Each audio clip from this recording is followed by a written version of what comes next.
Welcome, welcome. Thank you so much to everyone for being here. I'm Liz Solkin, and I would just like to welcome you all to the Sustainability Laboratories Conversation Series.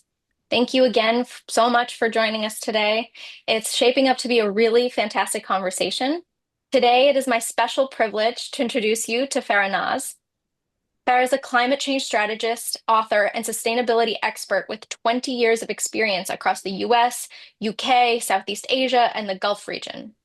She authored NetZero City and Mission Zero, a children's climate book, and has been recognized as one of Khaleej Times and Filmfare Middle East's most influential women of 2024.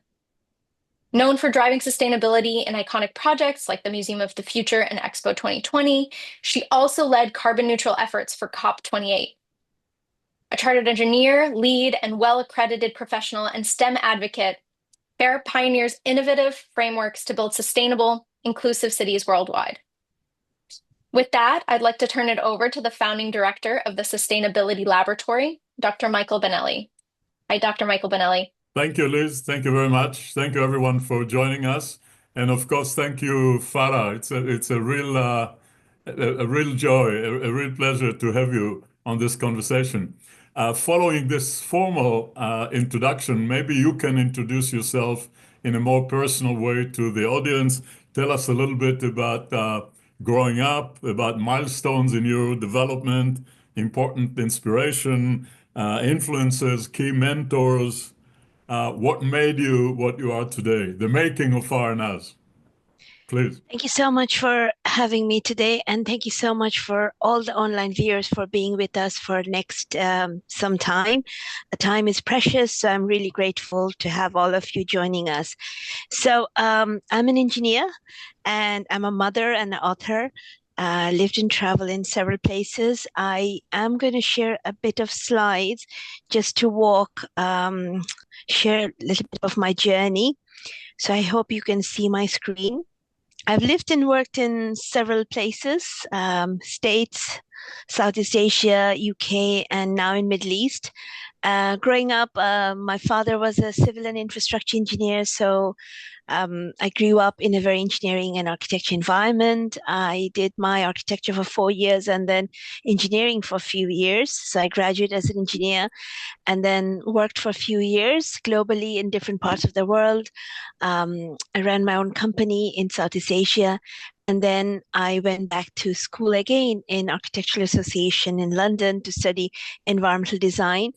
I studied at Building Services Engineering, which was a very good transition with architecture, got to know the mechanics of how to build buildings together.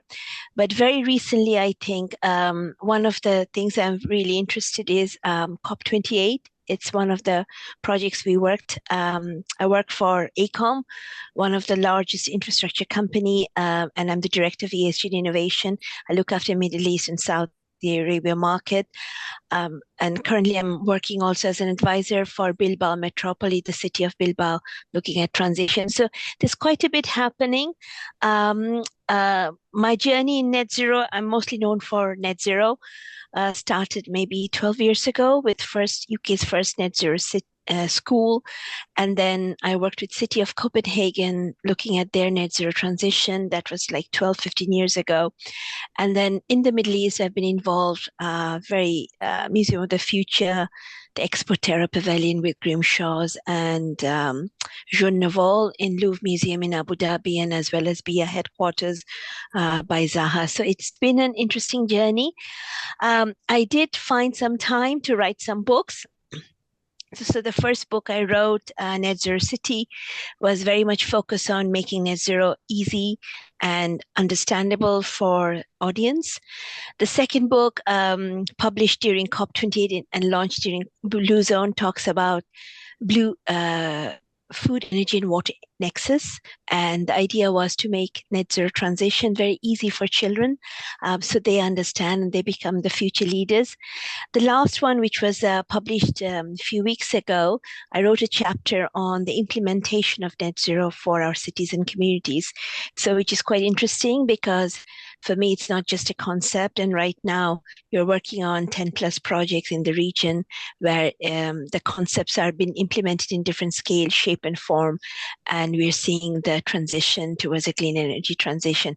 So that's kind of my story in a very short way. Very rich trajectory, I would say. But has there been any particular individuals that were very important to you, inspiring, mentoring, or So I think especially women in construction mentoring plays a key role and leadership. So initially, I was quite inspired by my parents because my mother was an entrepreneur and my father was an engineer working globally on different water related projects and infrastructure projects. So that was my first introduction. And then I remember the house next door got demolished and rebuilt, and I was super excited to look at through the construction process. When I was in Boston, my professors were huge amount of inspiration, especially Professor Jeffrey Stein, who was the dean of Wentworth Institute of Technology, played a key role in my career, I would say. Right. I think that the provenance, so to speak, is always very, very important. So to start with our next idea, to put the conversation in the right context, maybe you can sketch out for us the history of urbanization from early beginning to where we are today. Thank you so much for the question, because that question really relates to what I do. So I usually start with this diagram that essentially talks about the technology adoption curve. It's by Geoffrey Moore. And the reason I start with that, because it kind of summarizes what's happening globally and my work. So essentially, this adoption curve talks about the audience. 2.5% are innovators who are like be the first. They wait 10 hours outside an Apple phone shop to buy the latest product. And then the 13% is the early adopters we see in the market, where they want to experiment and learn new things, and they're quite open, they're risk averse in a certain way. And then we see majority of 34%, like early majority and late majority, who wants others to first try things out, and then gradually they will come and try new things, and they want to see the return of investment and business case studies. And then last is the 16%, the laggards. Many of the work I do, laggards are the one who waits for 10, 12 years for the market to move, and then they will make the decision. Many of the work I do sits 20% of my work sits in this part, and then many of the work in the industry kind of sits in the middle. And all the books that I've written, I do a lot of work on carbon management and decarbonization, kind of sits on the early innovators, where working with clients to understand what is the climate advisory looks and what does the future looks like. Now, NetZero is a very new term. It didn't really exist 10 years ago. It existed in the scientific world, but not in the world of architects and urban planners. And there was a lot of conversation about clean energy transition. So what I have sketched out here is kind of you will see it's a kind of timeline of human evolution, and there's a little clock on the upper left that talks about the CO2 levels. So essentially, the carbon, which is one of the gases we talk about when we talk about greenhouse gas and the earth heating up, started rising a little bit from when the pyramids of Giza was built, and then the steam engine came and the human evolution started. But what I found quite interesting is that last 10,000 years, cities were developed in the last 10,000 years, which is 0.5% of the human history. And the industrial age started like 250 years ago.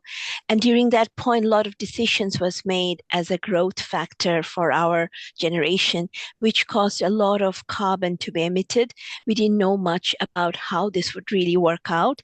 And very, very recently, so this is how the story of carbon came about, just to summarize. But 3 weeks ago, there was a very important scientific discovery that was presented in Stockholm Resilience Center by scientist Johan Rockström.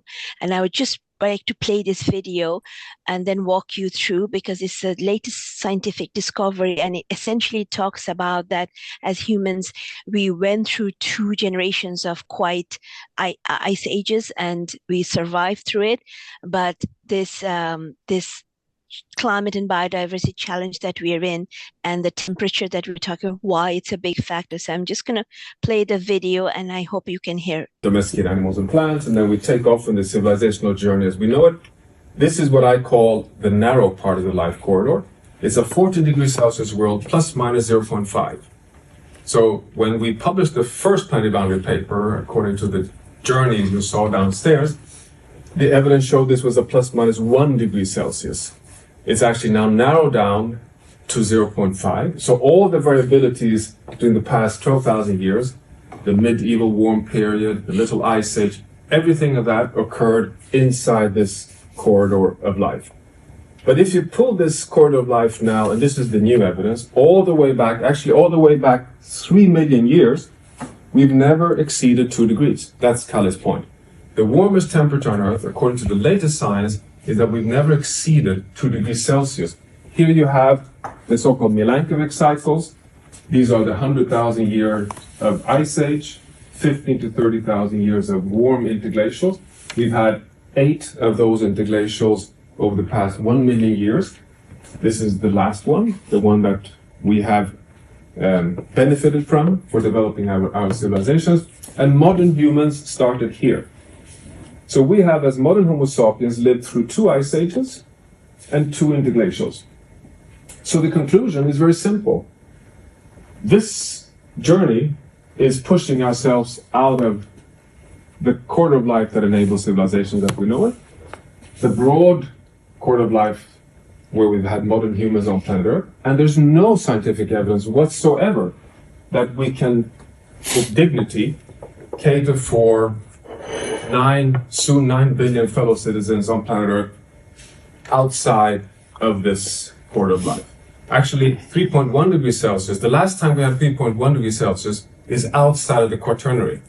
So you have to go deeper back than 3 million years to reach 3.1. Mm-hmm. So this is, I tell my students, do we need anything more in terms of evidence? I mean, couldn't we just say, let's solve it? It's like, do we need more than this graph, basically? Of course, we need so much more science, but it's fantastic, I think, that we've come to this point that our understanding of the beauty of planet Earth has reached this stage. And this is very recent. So the reason I share this with you is that, and with the audience, is because the corridor of life, we always talk about this 0.5 degree and 2 degree, and everybody thinks, oh, it's just 1 or 2 degrees. Why is it so important? The reason why it's important is because our Earth is heating up, and many of the choices we are making is responsible for that. So the whole idea of climate change for me, in a very simplistic form, is global cooling. Whatever strategies and green techs and everything that we are trying to bring together, we're essentially trying to create a level of cooling effect globally, and also trying to take out the carbon that's already in the atmosphere. So I hope that kind of answers your question, Michael. Let's stick from there to see what are currently projected trends of humanity urbanizing. We know that we are over 50% now. Looking forward to the end of the century.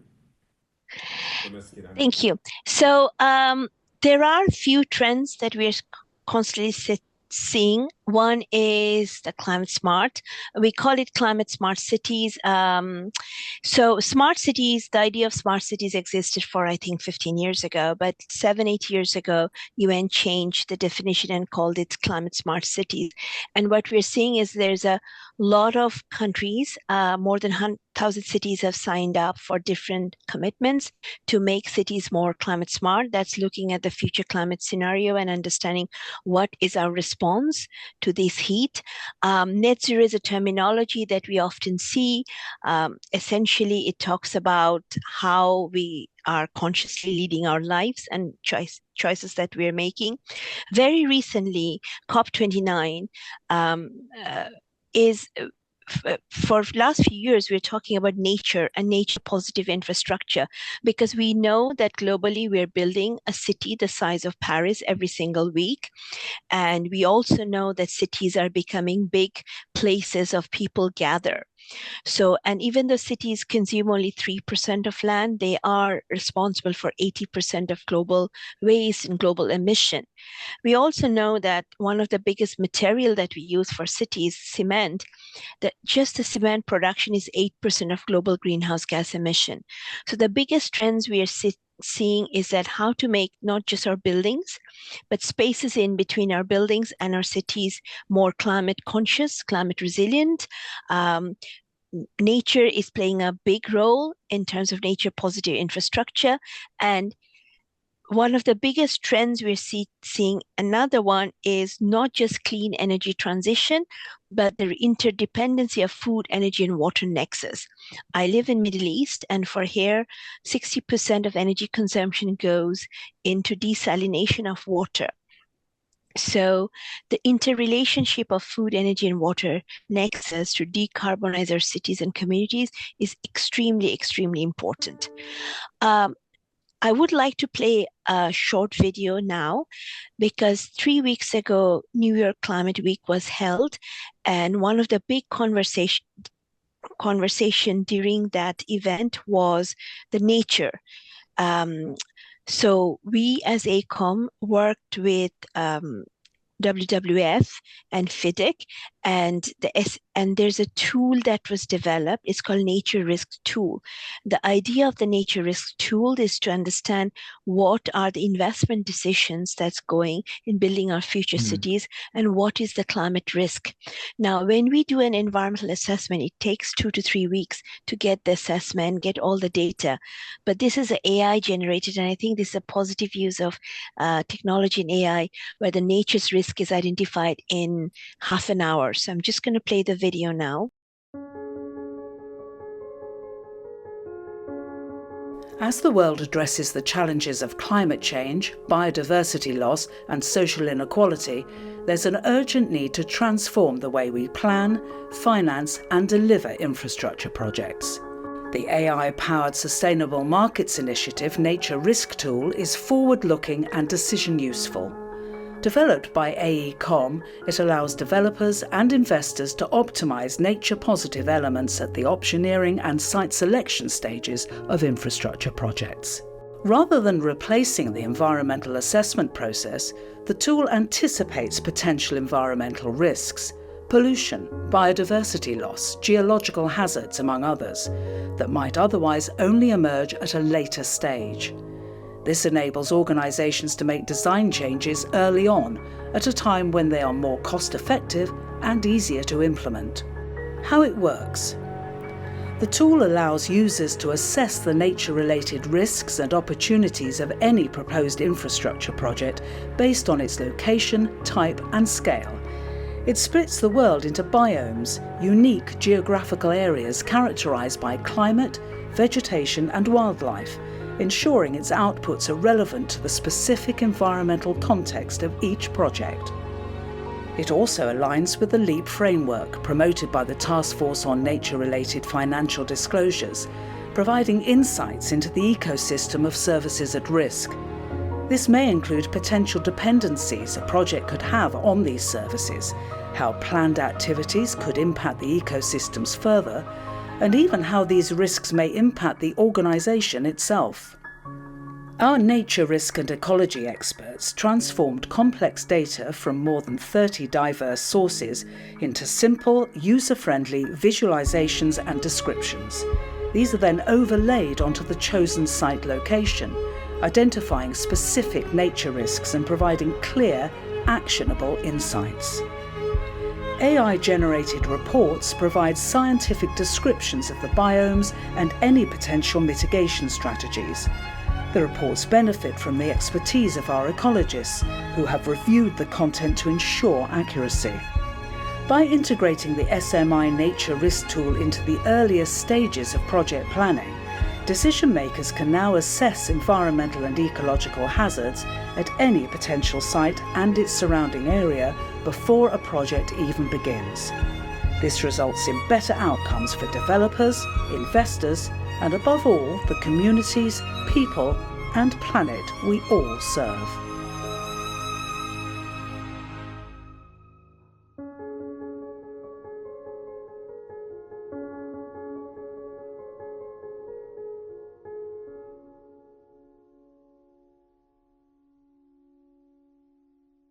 So what I just showed, 10 years ago, we couldn't even think of having a data risk tool.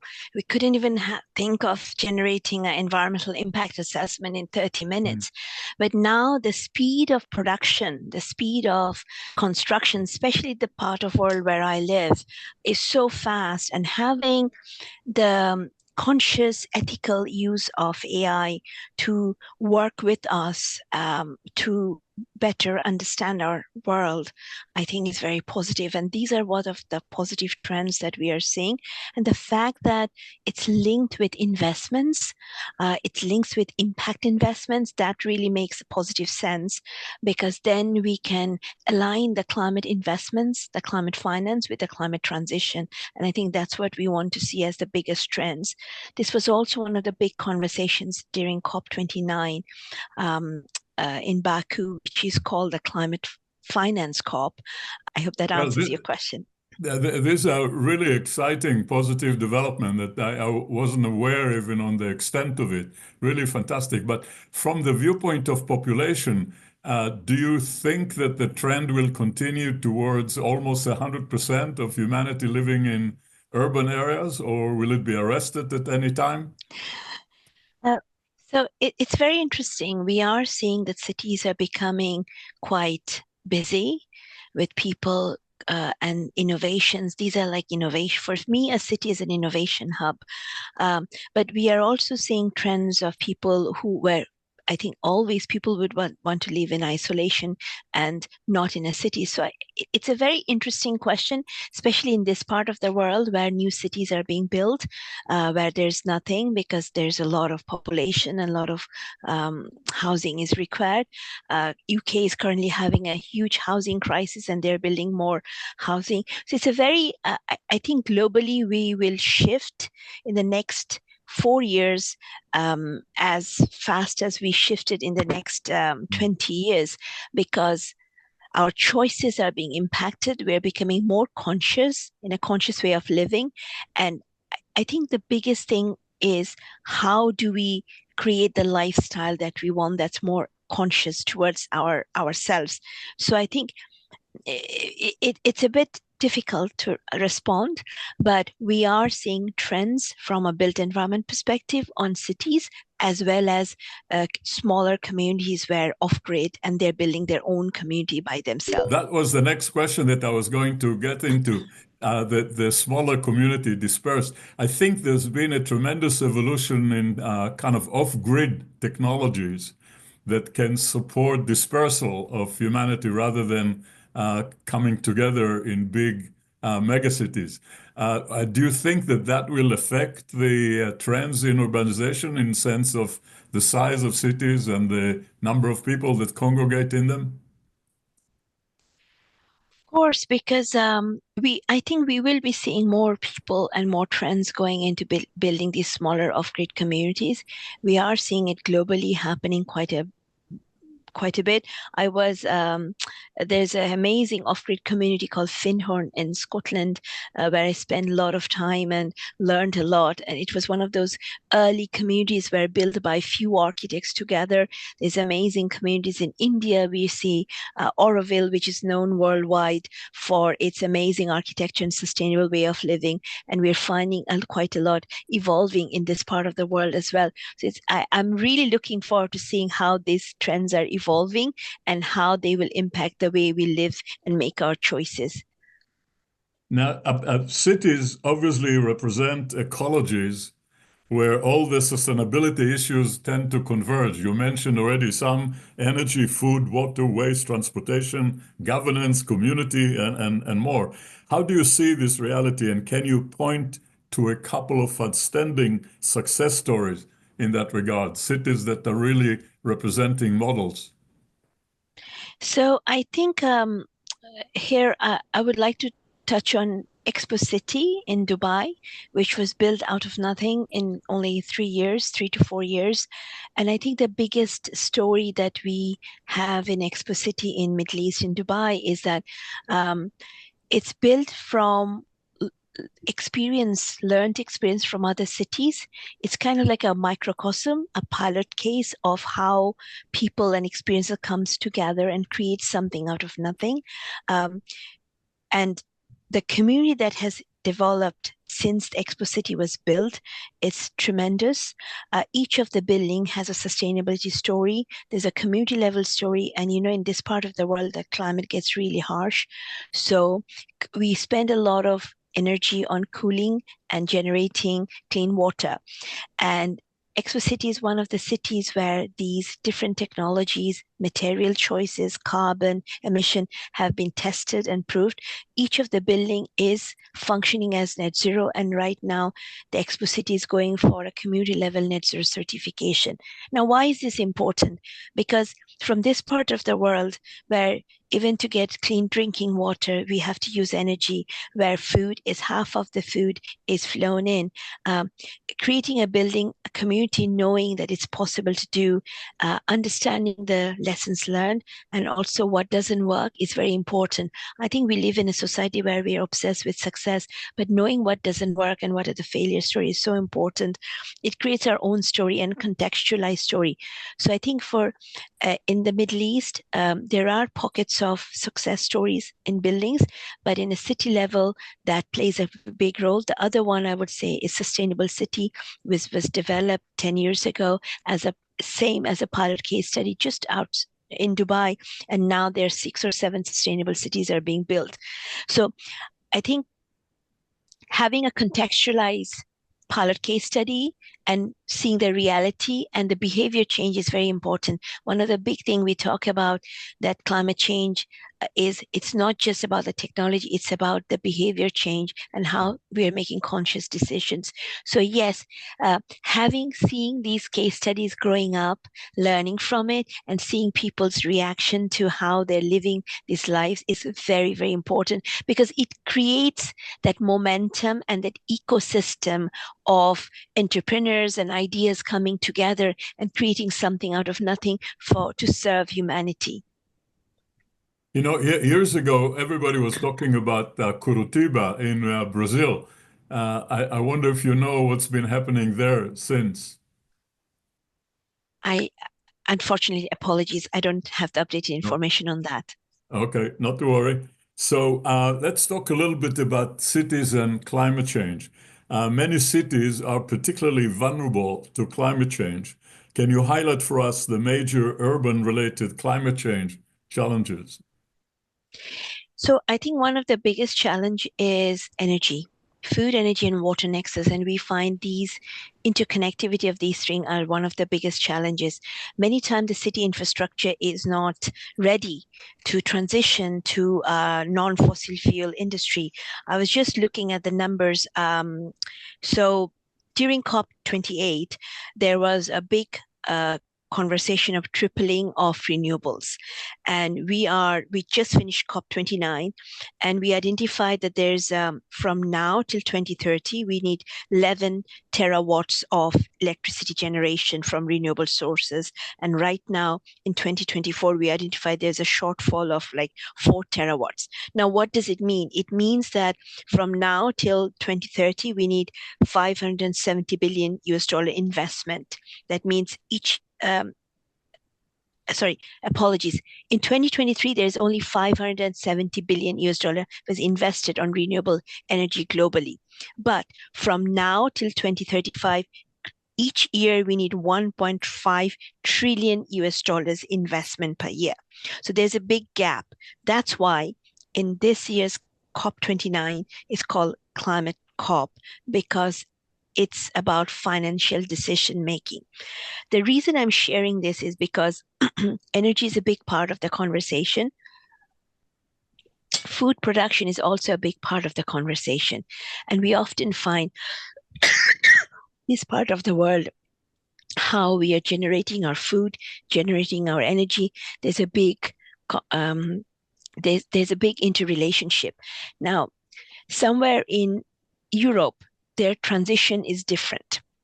So I think it's important to understand what does a clean energy transition mean contextually for a city and a climate, and how best way to respond to it with the right technologies. You were emphasizing mostly technical issues of energy and so forth. Can you talk a little bit about the kinds of vulnerabilities to natural events like storms and floods and other kind of climate change caused disasters? So I'll tell you a story. Last summer, I was in Milan, and Milan was hotter than Dubai, to a point that my child's shoe melted and got stuck on the road. And that quite surprised me. So I'm looking at the climate data for the last few years, because I do a lot of climate scenario analysis for clients. And what we found is that in this part of the world, Middle East and Saudi Arabia, it's supposed to get hotter, but it's supposed to get cooler as well. And we're supposed to have more rainstorms. On the other hand, many European cities will have a different effect. They will get much hotter. Now, most of our existing infrastructure is not built to this adaptability, and I think that is becoming a big challenge, especially in UK. Many of the properties that has been there for 30, 40 years, grade 2, 3 listed, are not adaptable towards hotter UK. They're more adaptable to the cooler UK. On the other hand, this part of the world where heat is a big issue, what we're finding is that, especially the April floods that we had in Dubai, the whole world stopped because we suddenly had 2 years worth of rain in 3 hours. Okay. And I'm looking very closely to the future climate scenario data of Goddard Institute in NASA, which suggests that Middle East and Saudi Arabia is going to get more amounts of rain. So there's a huge conversation happening in this part of the world on climate resiliency.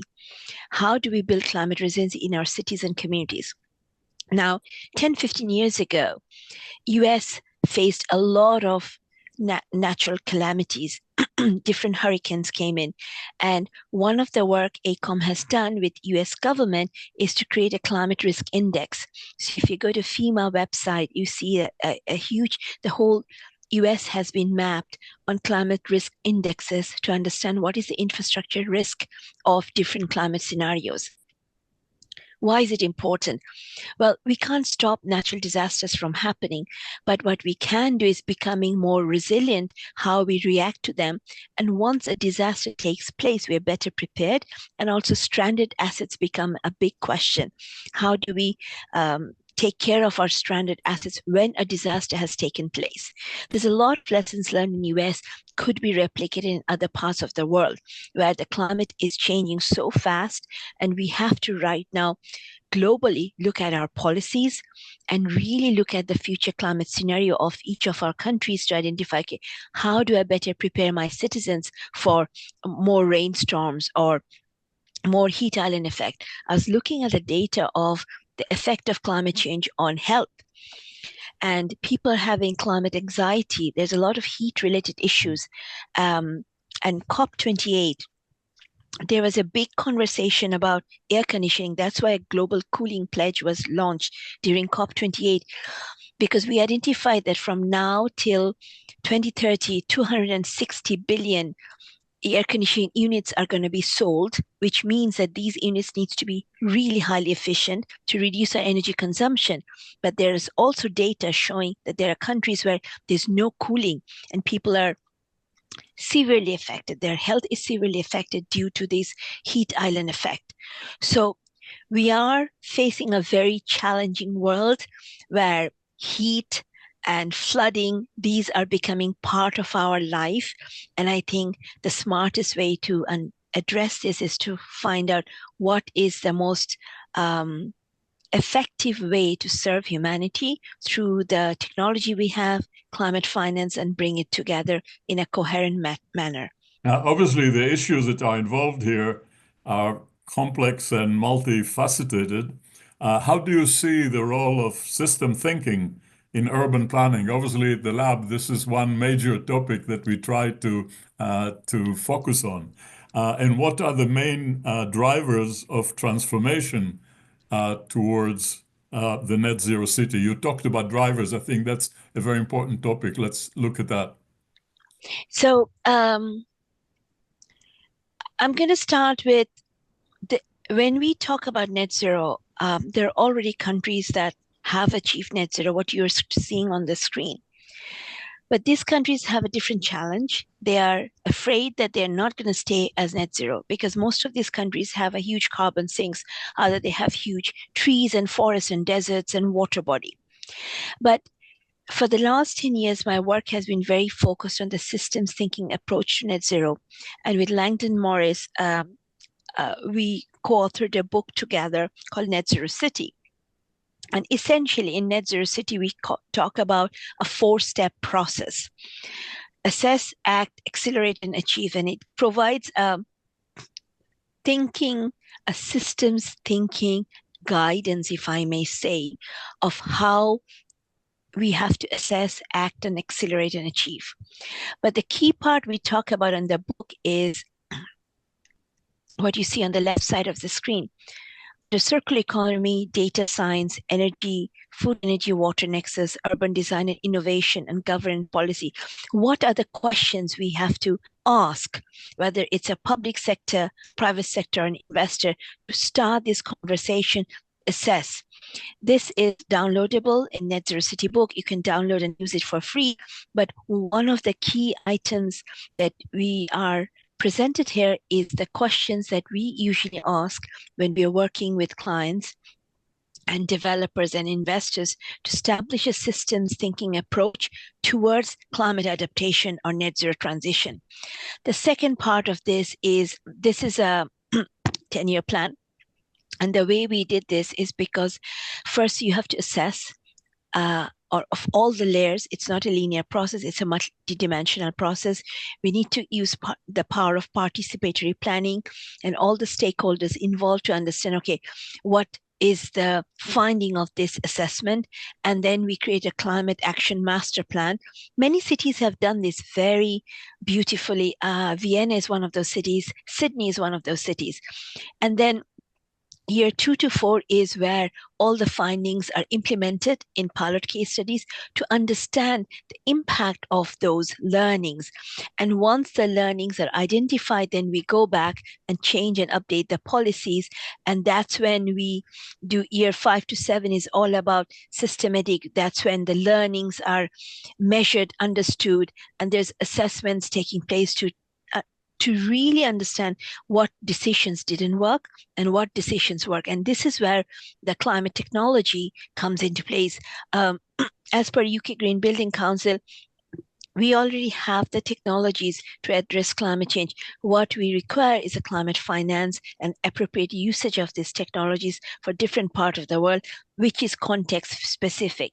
So what I'm showing here is just the step 1 of asking the question and creating the systems thinking approach.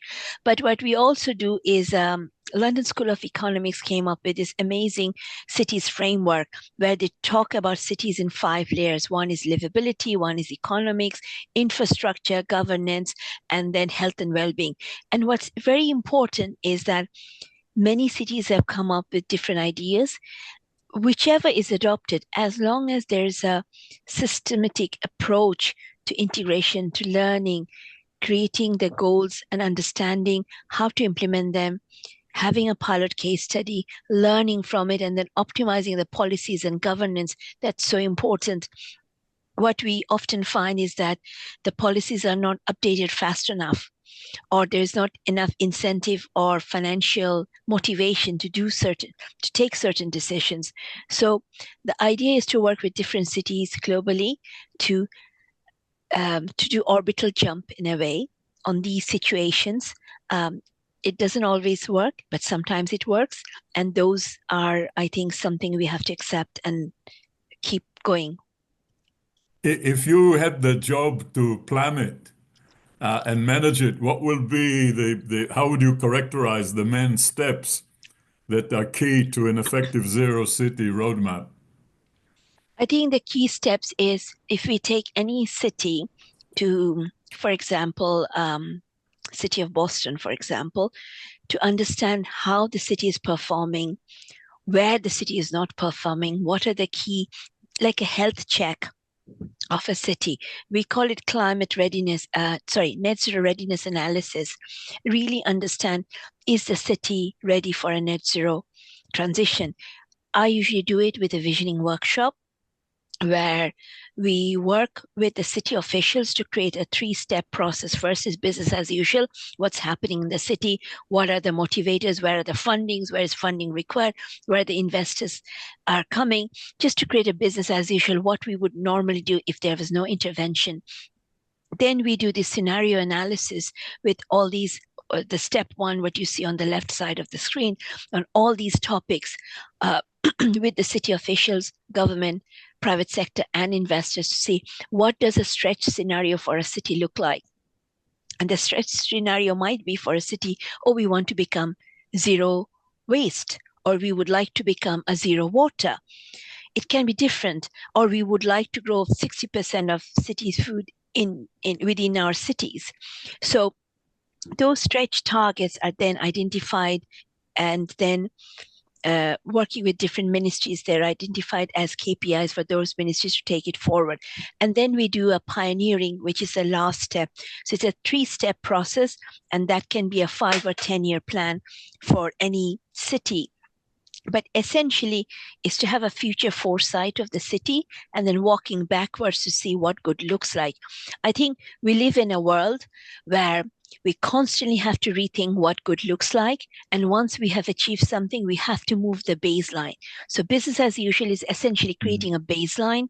Stretch is the targets from that baseline with investments coming into place. And pioneering is like, what does an ideal scenario would look like?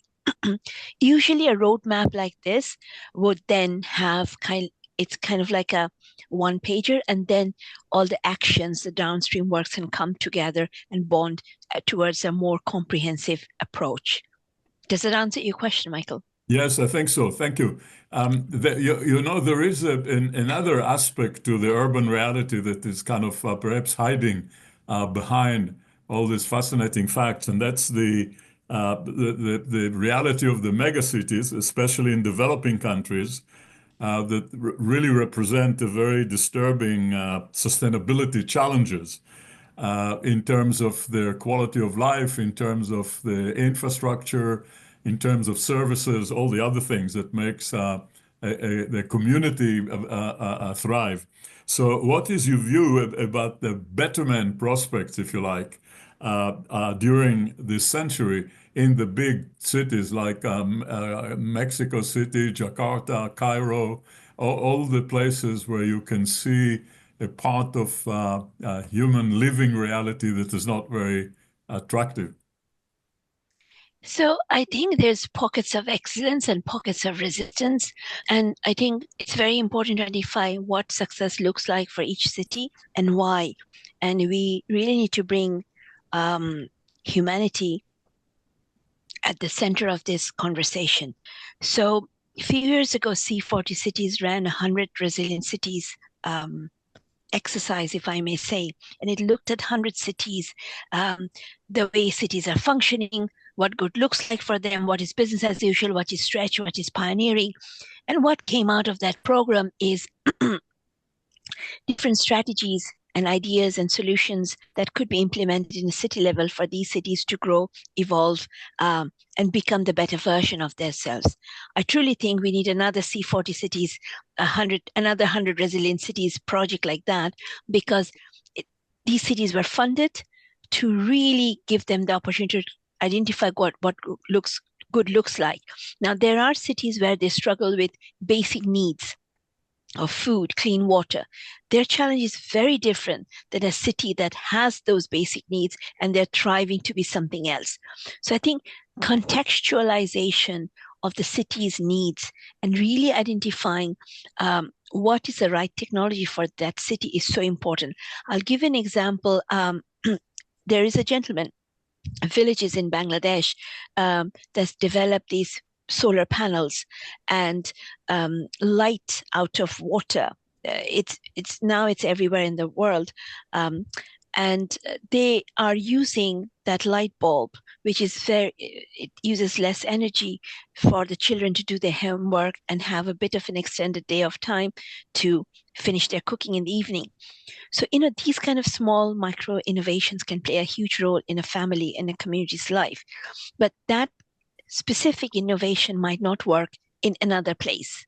So I think really contextualizing and identifying how we can allow ourselves and the community to live a better version of themselves and consciously make those decisions is so important. Just because a technology exists and it's amazing and it works for one city does not mean that that's applicable in a village in Cinque Terre or a village in Dhaka or Bangladesh or India. So I think we really need those conscious decision making. About decision making, I think with very few effective global mechanisms in place and usually weak national government response, how do you see the promise of the alliance of municipal leaders from different parts of the world, like in the actually mayor's organization, like the C40 Cities Initiative? I think they're extremely powerful, but what I found is that organizations like C40 Cities, World Green Building Council has different green building council, different parts of the world. They're now connecting and working with a different ecosystem and climate accelerators. These kind of systems thinking ecosystem is very important. I'll give you an example. In Middle East, we don't have much water. So growing food takes a lot of water. Importing food, essentially we're importing water, like when you're importing tomatoes from Denmark. So aquaponics has, in the last 7-8 years, has taken a huge role in the local food production. So anybody who flies Emirates airlines, they grow all the food and vegetables that you get and the salad are grown in an aquaponic farm in Dubai. Now, 10 years ago, we couldn't even think of it. Now, different communities, Sustainable City in Dubai and other sustainable cities that are being built, they are encouraging farming and aquaponics and all these technologies to come on board. Now, for a city that doesn't have much water, where a normal clean water production is 60% of energy generation, these kind of little technologies are not just little, it's a huge impact. So the reason I'm bringing this example in is that it's really important to understand what is the right technology to bring in a city, how to shift the quality of living. So to answer your question, it has to be extremely context responsive. And we also need monitoring and observation to see, is it really working and is it changing people's life and are we learning and growing from this? Farah, thank you so much, and really congratulations. You're doing very important work, and it's inspiring to see the depth of your involvement and your knowledge. I hope that you will keep in touch with the lab in the future. Thank you, everyone, for joining. Thank you, Liz. Thank you, Nicole, that has been invisible. Thank you, Matthias, for your comments. And thank you, everybody. And see you perhaps after December when we'll have the next conversation. Thanks again. And Thank bye-bye. you all. Bye. Thank you so much, everyone. Thank you for joining us.